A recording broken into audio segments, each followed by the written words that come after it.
Bienvenue sous l'arbre de mamie, là où ta mamie préférée te raconte ses histoires pour t'aider à grandir, mon enfant.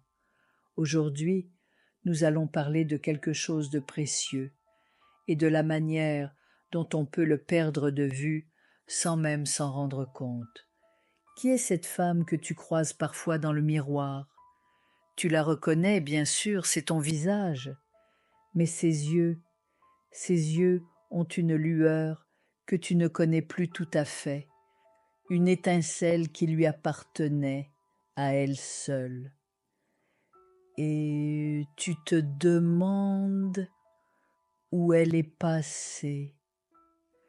Tu es devenue une experte du nous. Nous aimons cette série. Nous pensons que, Zrenie, ce week-end, nous allons. Le jeu s'est effacé si doucement que tu ne l'as pas senti partir. Ses passions sont devenues les tiennes, ses amis ont remplacé les tiens, et cette vieille chanson qui te donnait des frissons, tu ne l'écoutes plus parce qu'il ne l'aime pas. Ce n'était pas un grand sacrifice. Non, c'était une collection de 1000 petites concessions, de 1000 oui, silencieux à ses désirs, qui étaient 1000 non, discrets aux tiens. Ça ne s'est pas fait par méchanceté, ni par contrainte. Ça s'est fait au nom de l'amour, de l'harmonie, de la construction d'un monde à deux. C'était beau sur le papier, mais aujourd'hui, quand tu as 1 heure seule devant toi, un sentiment étrange t'envahit. Un vide. Une question flotte dans l'air. Et moi là, maintenant, de quoi j'ai envie? Et le silence qui suit ta propre question te fait un peu peur. Alors écoute bien ta mamie. Ce n'est pas un signe de faiblesse. Tu n'es pas sans personnalité.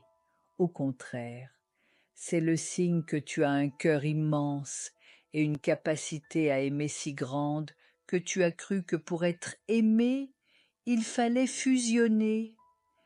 C'est une vieille histoire, ça. La fusion affective. Peut-être que dans ton enfance, tu as appris que pour recevoir de l'amour, pour maintenir la paix, il fallait être en parfait accord avec tes parents. Tu as appris que tes propres contours, tes propres envies pouvaient être source de conflits. Alors tu as développé ce talent magnifique et dangereux, celui de t'adapter, de te modeler à l'autre, jusqu'à épouser parfaitement ses formes. Tu n'as pas cherché à te perdre. Tu as offert ton identité sur l'autel de la relation, en pensant que c'était la preuve d'amour ultime. Imagine que tu es une couleur unique et profonde, disons un bleu de minuit, plein de nuances et de mystères, et lui, un jaune solaire, vif et éclatant. Pour créer votre couple, votre nous, tu as généreusement mélangé ton bleu à son jaune, et ça a donné un vert magnifique, un vert que vous avez créé ensemble. Mais à force de ne vivre que pour ce vert, tu as oublié le plaisir d'être simplement bleu. Tu as oublié la source de ta propre couleur. La transformation, ma chérie, ce n'est pas de détruire ce vert que vous avez mis tant de cœur à créer.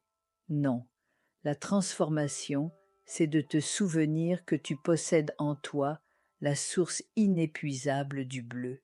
C'est de t'autoriser de temps en temps à repeindre un petit coin de ta vie en bleu de minuit.